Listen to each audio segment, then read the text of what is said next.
राजखान्थि हान्जाफ्राव दङ बिसोरनो खालामनांगोन आरो यं जेनेरेसन हिसाबै एबसुखौ उदां खालामनांगोन राजनितिनिफ्राय। दुलाराय बर' फरायसा आफादखौ राजखान्थिनिफ्राय उदां खालामनांगौ बे बाथ्रायाबो जोंखौ मालाबा एसे गोनो गोथो खालामो। बिथाङा दुलाराय बर' फरायसा आफादखौ मा सानो? स्टेट बड'लेण्ड मुभमेन्टखौ मोनसे नङा मोनसे समाव अबेबा मोनसे आथाला अबेबा मोनसे जेनेरेसना एकदमबारे स्टार्ट खालामफिनगोन होननानै आङो माने आसा दङ। दुलाराय बर' फरायसा आफादा बड'लेण्ड डिमान्डखौ गारनाङा बेबादि माखासे बाथ्रा बुंदों। जोङो दिनै स्पष्टयै बुंदों दुलाराय बर' फरायसा आफादा बड'लेण्ड दाबिखौ दिनैबो गाराखै।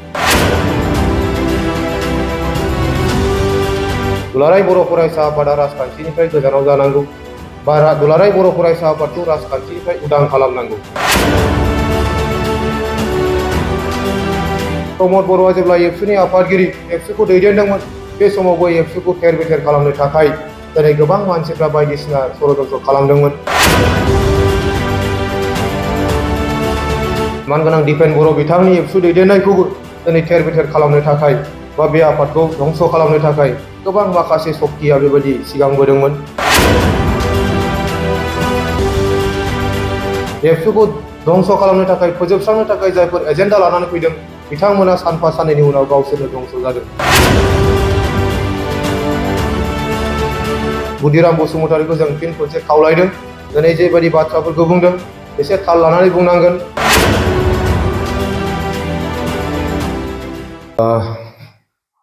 दिनै क'क्राझार जिल्ला दुलाराय बर' फरायसा आफादा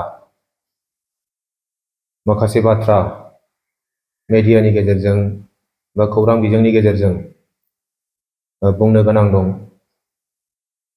बेनि थाखाय दिनै मोनसे खौरां मेल बे समाव थि खालामनाय जादों। दा बेयावनो बाहागो लानो हानाय जोंनि जिल्ला एबसुनि मानगोनां बिबानगिरि लोगोफोर आरो खौरां बिजोंनि मानगोनां नोंथांमोन आरो दिनै बे खाबुआव गिबियावनो दमासि बोथोर सोलिबाय थादों बे बोथोरजों लोब्बा लानानै गासै जोंनि रायजो राजाफोरनिसिम खुलुमनाय सिबिनायखौ बावहरदों। दिनैहाय थांनाय साननैसो आगोल 13 जानुवारि बेखालि जोङो खौरां बिजोंनि गेजेरजों सासे सुबुंनि बिथाङा गहपुर हालामनि बुदिराम बसुमतारी बिथाङा गावनि मोनसे हाबाफारियाव बाहागो लानानै खौरां बिजोंजों जेब्ला मोगा मोगि जायो बे समाव दुलाराय बर' फरायसा आफादखौ माखासे डिक्टेसन होनाय बा दुलाराय बर' फरायसा आफादनि सायाव माखासे बाथ्रा बुंनाय बेखौ जोङो नुनो मोनदों। दा बेखौनो लानानै जोङो दिनै जिल्ला एबसुआ मोनसे सिन्था खालामदों जिहेतु दुलाराय बर' फरायसा आफादा सोरबा सासे सानैजों दैदेनजाग्रा मानसि नङा, मोनसे आफाद नङा। दा बे समावहाय दुलाराय बर' फरायसा आफाद होननानै बुङोबा बेहा गावहानो मोनसे संबिजित दङ आरो बे दुलाराय बर' फरायसा आफादा जेब्लायबो बर'फोरनि सान्थौ आरो सानस्रिखौ सिगाङाव दोननानै हाबा मावबोबाय थादों। दा बेनिखायनो सोरबा सासेनि बेबायदि बाथ्रा बुंनायाव जोङो गनायनो हायै बेबायदि मोनसे सेन्सजों दिनै माखासे बाथ्राफोरखौ जोङो खौरां बिजोंनि गेजेरजोंनो फोसावफिननो लादों। बिथाङा बुंदों दिनै जोंनि गेजेराव दुलाराय बर' फरायसा आफादनि दैदेनगिरिफोरखौ सोलाय सोल' खालामनांगौ बा दुलाराय बर' फरायसा आफादनि गोजाम बिबानगिरिफोरखौ सोलायनांगौ, गोदान बेबायदि बिबानगिरि लाबोनांगौ। दा माखासे सेन्सआव बिथांनि बाथ्रा बुंनाया थिगब्लाबो जोङो दिनै बिजिरनानै नायदों खामानि मावनो हानाय हायै बेयो गोबां बेबायदि माखासे बाथ्राफोर दं। दिनै सोलिबाय थानाय दैदेनगिरिफोरनि सायाव बिथाङा टारगेट खालामदों। थोंजोङै नङाब्लाबो खेंसालियै बिथाङा माखासे टारगेट खालामनायखौ जों नुनो मोनदों। बेनिखायनो जोङो स्पष्ट बुंदों क'क्राझार जिल्ला दुलाराय बर' फरायसा आफादनिफ्राय दुलाराय बर' फरायसा आफादाव सोर बिबानगिरि सोर दैदेनगिरि फैगोन फैया बेखौ सोरबा सासे सुबुङा सोरबा सासे गावनो स्थिर नङै बा गावनो गावनि ओनसोलाव आरो गावनि समाजजों गनायजायै सासे सुबुङा दिनै दुलाराय बर' फरायसा आफादनि सायाव बेबायदि बाथ्रा बुंनायखौ जों गनायनो हाया। फरायसा आफादनि दैदेनगिरिखौ सोर जागोन सोर जाया बेखौ फरायसा आफादनि न'खरा थि खालामगोन। आरो दिनै बिथांनि बुंनायनिफ्राय जोङो नुबावदों दुलाराय बर' फरायसा आफादा बड'लेण्ड डिमान्डखौ गारनाङा बेबायदि माखासे बाथ्रा बुंदों। जोङो दिनै स्पष्टयै बुंदों दुलाराय बर' फरायसा आफादा बड'लेण्ड दाबिखौ दिनैबो गाराखै। दिनै बड'फानि सान्थौ आरो सानस्रिखौनो सिगाङाव दोननानै आरो बे बिथांनि बोसोनखौनो दिनै मानिनानै दिनै सम आरो थासारिखौ नायै नायै सिन्था खालामनायनि गेजेरजों बर' हारिनि गेजेराव 1993 मायथाइयाव मोनसे एकर्ड जालांदों बिएसि एकर्ड। बिएसि एकर्डनि सिगांबो बर'फोरनि जे दाबि जे लुबैनाय बियो बड'लेण्डमोन। नाथाय बै समनि थासारिया थिननायनि थाखाय बिएसि एकर्डआ जादों। आरो बेनि उनावनो बर'फ्रा बेबायदि मोनसे थासारिखौ नायनानै फिन सोमावसारफिननायनि फिथाइ महरै 2003 मायथाइयाव बिटिसि सुक्ति जादों। बिटिसि सुक्तिनि सिगांबो आरो बिटिसि सुक्ति जानायनि उनावबो बर'फ्रा बड'लेण्ड सोदोबखौ गारबाय होननानै रावबो बुङाखै। आरो बेबादिनो दिनैनि थासारिया जे सोमावसारफिननायनि मोनसे सम फैनाय लेखायै 2010 मायथाइनिफ्राय फिन सोमावसारनानै दिनै 2020 मायथाइनि 27 जानुवारि खालि बिटिआर गोरोबथा जादों। दिनै बिथाङा बिटिआर गोरोबथाखौ सहायनो हायै बायदि सासे सुबुं जोङो बयबो मिथिगौ। बुंनायाव बिथाङा गोरलैयैनो बुंदों सिगांनि एकर्ड बिएसि जादों बिटिसि जादों एबारनि एकर्डआ बिटिआरल' नङालासे मोनसे फिनिशिं एकर्ड जानांगौमोन होननानै बिथाङा बुंदों। बयबो लुबैदों बर'नि रायजो राजा बयबो लुबैदों गासै समाजनि दैदेनगिरि सुबुंफ्राबो बेखौ लुबैदोंमोन। नाथाय जों दिनै बुंनो लुबैयो जोंबो बेखौ मोगथाङाव लोगो मोननाय हिसाबै जोंनि गोसोफ्राबो बेफोरबायदि माखासे बाथ्राफोरखौ फरायनो हाया। दिनै बिटिआर एकर्ड जानाया जुदि आलादा सेपारेट स्टेट बड'लेण्ड फुल प्रेजेन्टआनो जादोंमोनबा बेयाव जोङो बयनिबो मुंख्लंफोरनि जिउनि बेसेन थैनि बेसेन रायजो राजानि गोलोमदैनि बेसेन बेयो मोनसे आबुं जाथारबाय होननानै बा जोंबो बांसिनै गोजोननाय मोनगौमोन। 2020 मायथाइनि 27 जानुवारिनि बिटिआर गोरोबथानि आगोल आगोल जे गासै बर' रायजो राजाफ्रा अख्रां नांसारनाय अख्रां गोमसारनाय बेबायदि मोनसे सोमावसारबाय। जायखिजाया आदबजों जाया मानो राजखान्थिजोंनो जायाथों मानो आरो बेबायदि सुबुंनि बाहागो लानाय बेबादियानो जायाथों मानो मोनसे गोजौ थाखोआव सहैनाय मोनसे आन्दोलन जाबायमोन। नाथाय बे समाव माखासे थाखोनि सुबुंफ्रा माखासे मानसिफ्रा एखे समावनो समान समान गारां दैखांबाय थादोंमोन जे आलादा बड'लेण्डनि दिनै क्राइटेरिया गैया आलादा बड'लेण्ड जाथ'नो नाङा। दा जोङो दिनै नुदों दिनै बुदिराम बसुमतारी बिथाङाबो जोंनि बुजिनायाव जोंनि नुनायाव जेब्लानाखि रायजो राजाफ्रा सोमावसारदोंमोन आलादा रायजोनि थाखाय बे समाव आलादा रायजो नाङा एबा आलादा रायजो जाथ'वा बेबायदि होनग्रा माखासे मानसिफोरजों थाफानानै दङमोन। दिनै जोंबो फोथायो 100% जुदि बर' मानसिफ्रा बर'नि गासै समाज आफाद राजखान्थि हान्जा बायदि बायदिया जुदि खौसेयै बाहागो लायोबा दिनैनि जोंनि एकर्डआबो हयथ' एसे आलादा जागौमोन। नाथाय जेखियानो जाया मानो दिनै बिटिआर एकर्डआ जाबाय जेब्ला आरो बे एकर्डनि दफाफोरखौ जोङो मावफुंनांगौनि थाखायसो दिनै सिन्था खालामनांगौ बयबो। नाथाय जोंनि गेजेराव बेबायदि माखासे एकर्डखौ लानानै बाथ्रा सावरायबाय थानाय बियो बा दुलाराय बर' फरायसा आफादखौ मोनसे सिगनेटारि अर्गानाइजेसनखौ बेबायदि माखासे टारगेट लायै लायै बाथ्रा बुंबाय थानाया बियो सहायथाव जाया। दा बेनिखायनो जोङो दुलाराय बर' फरायसा आफादा बेखायनो बुंबाय थादों दिनै बिएसि एकर्डनि उनाव बिटिसि आरो दिनै बिटिआर जाबाय दिनैबो सोरबा रावबो बेबायदि बाथ्रा बुंनो गोनां गैलाया। दुलाराय बर' फरायसा आफादा आलादा रायजोनि सिमांखौ दाबोनो गाराखै। नाथाय बड'फाया थिनलांनाय बायदि सम आरो थासारिखौ नायनानै जोङो थाद' थाद' सोलिलांनांगोन बे बड'फानिनो मोनसे बोसोनमोन। बेखौनो लानानै दिनैबो खालामबाय थादों।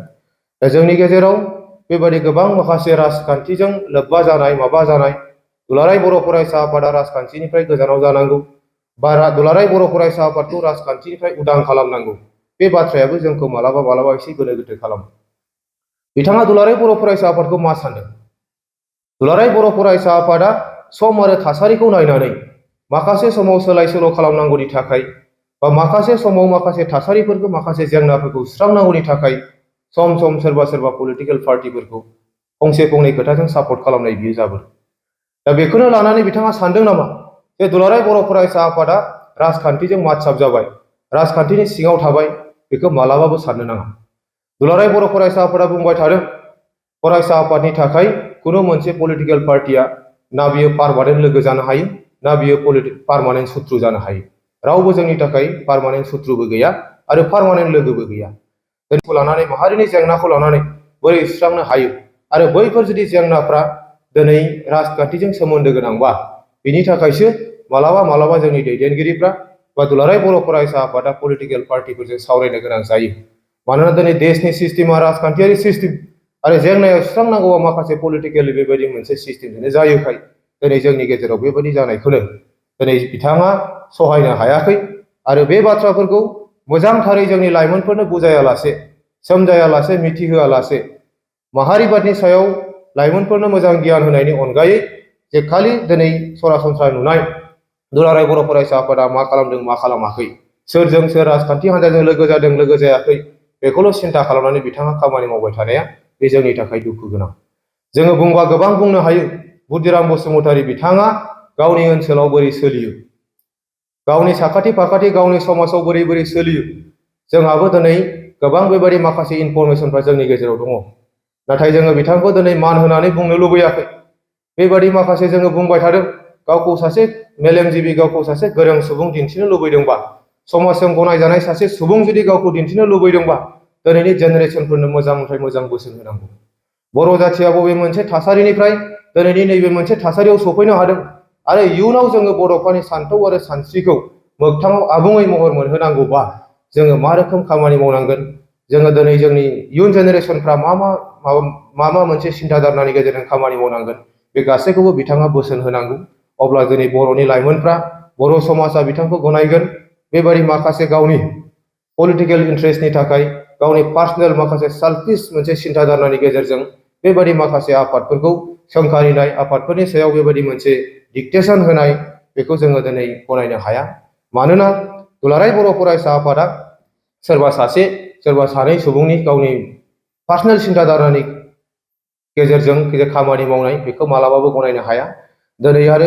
दिनै बिथांमोना बुंबाय थादों बर'नि लाइमोनफोरखौ, बर'नि रायजो राजाफोरखौ दिनै मिसगाइड खालामनो नागिरदों बिथांमोना। आलादा रायजोनि बाथ्रा, मोनसे इमसनेल मोनसे सेन्टिमेन्टनि गेजेरजों दिनै लाइमोनफोरखौ दिनै सोमावसारनायाव बाहागो लानांगौ।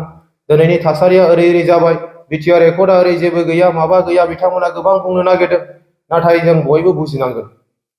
दिनै बिथां बुदिराम बसुमतारी बिथांखौबो आङो बुंनो लुबैदों, सोमावसारनाया सोरबा सासे सानै मानसिनि सानब्रबनायजों जाग्रा जिनिस नङा। जारिमिना जोंनो खोन्थादों दिनै बर'फ्रा बेबायदि मोनसे गिलु बालु थासारिनि गेजेरजों, सोमावसारनायनि गेजेरजों दिनै गोबां हाजार हाजार मुंख्लंफोरनि थैनि बेसेनजों नैबे मोनसे थासारियाव सफैदों जोंनि मानसिफ्रा, आरो बिथांमोनाबो बेखौनो खाबु लायो। दिनैहाय जोंनि गेजेराव जोङो नायो, बियो एनडिपिनि एकर्ड, बियो एबसुनि एकर्ड, बियो बिएलटिनि एकर्ड। नाथायबा बेखौ गोजौआवहाय एनडिपि एबसुनि बेबायदि मोनसे आफादफोरनि एकर्ड लायालासे थोंजोङै बर' एकर्ड होननानै बुङो। दिनै भारतबर्षआ जोबोद मोनसे गिदिर 150 करोड़ सुबुं दिनै जानो थांगासिनो दं भारतबर्षआव, आरो सानथ्र'नो हायै दिनै बे हादराव दिनै गोबां हारि हारिसाफोर दं। बयबो हारिफ्रा गाव गावनि मोनसे थांनानै थानांगौनि थाखाय, गावनि सिनायथिनि थाखाय दिनै खामानि मावदों, जुजिसोमदों। गोबां हारिफ्रा दिनै रेसपन्स मोनाखै भारत सरकारजों। गोबां हारिफ्रा दिनै गनायजायाखै। बिनि गेजेरावनो दिनै बर'फोरा थामथि गोरोबथा खालामनो हाबाय। न' डाउट जोंनि डिमान्डआ दिनैबो फुलफिल जायाखै। बर'फोरनि सिमाङा दिनैबो मोगथाङाव महर मोनाखै। बर' रायजो राजानि लुबैनाया दिनैबो जाफुंसाराखैब्लाबो भारत सरकारा जोंनि सोमावसारनाय आरो जोंनि मोनसे नाजानायखौ नुनानै, जुजिनायखौ नुनानै दिनै बर'फोरजों मोनथाम गोरोबथा खालामबाय। दा दिनै बिथांमोना सानो बर'नि एकर्ड, बर'फोरजों बिएसि एकर्ड खालामबाय, बिटिसि एकर्ड खालामबाय, बिटिआर एकर्ड खालामबाय, आरो दिनै बिटिआर एकर्ड जास्लाबनो हायै जुदि सोरबा सासे सानै मानसिया गावनि इन्ट्रेस्टनि थाखाय बेबायदि गावनि बेनिफिटखौ सिन्था खालामनानै सोमावसारनांगौ होननानै बुङोबा, जोङो दिनै भारतबर्षनि गेजेराव मोनसे बुजिनो रोङै बेबायदि मोनसे हारि जागोन। दिनै भारत सरकारा गोबांखौ नायनो गोनां जायो। दिनै जोङो बिटिआर एकर्ड खालामबाय, बिटिआर एकर्डनि दफाफोरखौ जोङो आबुङै मावफुंनायासो जोंनि दिनैनि हाबाफारि जागोन। दिनै बेबादिनो जोङो सिगांनि बाथ्राफोरखौ बुङोबा, बिएसि एकर्डखौबो बै समाव बर'नि रायजो राजाफ्रा, बर' आफादफ्रा रावबो गाज्रि जादों, मोजां जादों बेबायदि बुङाखै। जियानो जाया मोनसे एकर्ड, बेखौ मान होनानै 3 बोसोर नायदों। आरो 1993 आव जानाय एकर्डखौ जोङो 96 सिम नेदों। 96 निफ्रायसो बर'फ्रा सोमावसारफिनदों, आरो 96 निफ्राय सोमावसारनानै जोङो बेबादिनो फिथाइ महरै जोङो 2003 मायथाइयाव बिटिसि गोरोबथा जों खालामनो हादों। आरो बिटिसि गोरोबथाया जेब्ला जादों, बेखौबो बर' रायजो राजाफ्रा, बर'नि आफादफ्रा, इभेन दुलाराय बर' फरायसा आफादखौ लाफानानै बयबो रावबो बुङाखै जे बिटिसि एकर्डआ थिग जायाखै, बिनि थाखाय जों बोसोरसे जास्लाबनो हायै, बोसोरनै जास्लाबनो हायै जों सोमावसारफिननांगौ, बे बाथ्राखौ बुङाखै। दा बेनिखायनो दिनै जोङो बेखौनो खावलायनो लुबैदों रायजो राजाफोरखौ, बिएसि एकर्डखौ जों 3 बोसोर नायदों। बिटिसि एकर्डखौ जोङो 7 बोसोर नायदों, बिटिआर एकर्डखौबो जोङो माखासे बोसोर नायनांगोन। जोङो गभर्नमेन्टनो सम होनांगोन आरो गभर्नमेन्टनो सम होनायनि उनावबो जुदि बिथांमोना जोंनो कमिटमेन्ट होनाय बायदि, जोंनो आसा होनाय बायदि जुदि बिटिआर एकर्डनि दफाफोरखौ मोजाङै जुदि मावफुंनानै होआबा, बेनो जोंनि इयुन फारसे आरो दावगालांनायनि मोनसे लामा जागोन, बेनो जोंनि जुक्ति जागोन। दा बेनिखायनो बयखौबो खावलायदों, जोंनि मानगोनां रायजो राजा, जोंनि गासै लाइमोनफोर, जोंनि फरायसाफोर बयबो दिनै बुजिनांगोन। सोरबा सासे सानै दैदेनगिरिफ्रा गावनि पार्सनेल मुलाम्फानि थाखाय, बेक्तिगत स्वार्थनि थाखाय गोबां बाथ्राफोरखौ बुंनो हागौ, नाथाय जोङो बयबो गावनो गाव बिजिरलायनायनि गेजेरजों जोङो बुजिनांगोन, साननांगोन सोर दैदेनगिरिया एक्सुअलि जाजामारदों बेबादिखौ जोङो नायनांगोन आरो सोर सोर दैदेनगिरिफ्रा खालि जाथिनि नामाव गावनि माखासे मुलाम्फा एबा लाबालाबनि सिन्था खालामदों, बे बाथ्राखौ जों बयबो बुजिलायनांगोन। दिनै जोंनि गेजेराव फरायसा आफादाव बिबान लानानै खामानि मावनाय गोबां दैदेनगिरिफोरनि सायाव गोबां बायदिसिना ब्लेम फैदों। दा बेखौ लानानै जोङो दिनै खुनु मोनसे गोनो गोथो जानो नाङा। गोबां मानसिफ्रा सोरबा सोरबा दैदेनगिरि थायोबा, एबसुनि आफादगिरिया उमुगानो जाबाय थायोबा, नेहाथारिया उमुगानो जाबाय थायोबा गाव गावनि थाखाय माखासे खहा जादों, बेफोरबायदि मोनसे सिन्था सरसाजोंहाय गोबां बाथ्राफोरखौ बुंदों, जायनि थाखाय एबसुनि दैदेनगिरिफोरनि सायाव गाज्रि गाज्रि मुं सुनाय, गाज्रि गाज्रि बुंनाय, बा दिनैनि लाइमोनफोरनो, दिनैनि रायजो राजाफोरनो बेबायदि मोनसे आफादखौ, बेबायदि माखासे दैदेनगिरिफोरखौ गाज्रि मोनहोनाय, बे सिन्था सरसाया जेब्लायबो थाबाय थागोन। जोंनो जारिमिना खोन्थानाय बायदिबा जों नुबोदों सिगां समावबो दिनै दुलाराय बर' फरायसा आफादखौ धंस' खालामनो थाखाय नाजादोंमोन। इभेन बड'फा उपेन्द्रनाथ ब्रह्मनि एबसुनि दैदेनगिरि जानाय, एबसुखौ दैदेननाय समावबो दिनै दुलाराय बर' फरायसा आफादखौ थेर बेथेर खालामनो नाजानायखौबो जों नुबोदों। आरो जों एसे आगोलाव प्रमद बर'आ जेब्ला एबसुनि आफादगिरि, एबसुखौ दैदेनदोंमोन, बे समावबो एबसुखौ थेर बेथेर खालामनो थाखाय दिनै गोबां मानसिफ्रा बायदिसिना षड़यन्त्र खालामदोंमोन। आरो आथिखालनि आफादगिरि मानगोनां दिपेन बर' बिथांनि एबसु दैदेननायखौबो दिनै थेर बेथेर खालामनो थाखाय बा बे आफादखौ धंस' खालामनो थाखाय गोबां माखासे सक्तिया बेबायदि सिगांबोदोंमोन। नाथाय जोङो नुबाय, जोंनि मेगनावनो जों नुजोब्बाय, जायफोरा माने एबसुनि एगेन्स्टै बेबायदि मोनसे रल लानानै फैदों, एबसुखौ धंस' खालामनो थाखाय, फोजोबस्रांनो थाखाय जायफोर एजेन्डा लानानै फैदों, बिथांमोना सानफा साननैनि उनाव गावसोरनो धंस' जादों, गावसोरनो थेर बेथेर जादों। बेनिखायनो दिनैहाय बिथां बुदिराम बसुमतारीखौ जों फिन खनसे खावलायदों, दिनै जेबायदि बाथ्राफोरखौ बुंदों एसे थाल लानानै बुंनांगोन, एसे सानै हयै बुंनांगोन। दिनै जायफोर बेफोरबायदि बाथ्राफोरा जाथियाव खहा जानाय, जाथिनि इयुन जोलै लाइमोनफ्रा मिसगाइड जानाय, बे बाथ्राफोरखौ जों मालाबाबो बुंनो मोना आरो मालाबाबो जों बेखौ सहाया। दा बेनिखायनो फैबाय थानाय समाव दिनै बिथांखौ जोङो खावलायदों, खुनु मोनसे बेबायदि मोनसे सिन्था धारनाजों पलिटिक्स खालामनोबा गुबुन लामाजों खालामनांगोन, नाथाय बेबायदि माहारियारि आफादखौ बेबायदि असनमान खालामनानै, बेबायदि मोनसे आफादनि दैदेनगिरिफोरखौ टारगेट खालामनानै, बा बेबायदि मोनसे आफादखौ गाव थिग जाग्रोआलासे, गावनो गाव थिग नङालासे, गावनो समाजजों गनायजाग्रोआलासे बेबायदि मोनसे बेसेबांबा गिदिर मोनसे माहारियारि आफादखौ जुदि डिक्टेसन होनो थाङोबा, बोसोन होनो थाङोबा, बेखौ जों दुलाराय बर' फरायसा आफादनि दैदेनगिरिफ्रा मालाबाबो गनायनो हानाय नङा आरो फरायसा आफादा बेखौ मालाबाबो गनायनाय नङा। गोजोन्थों।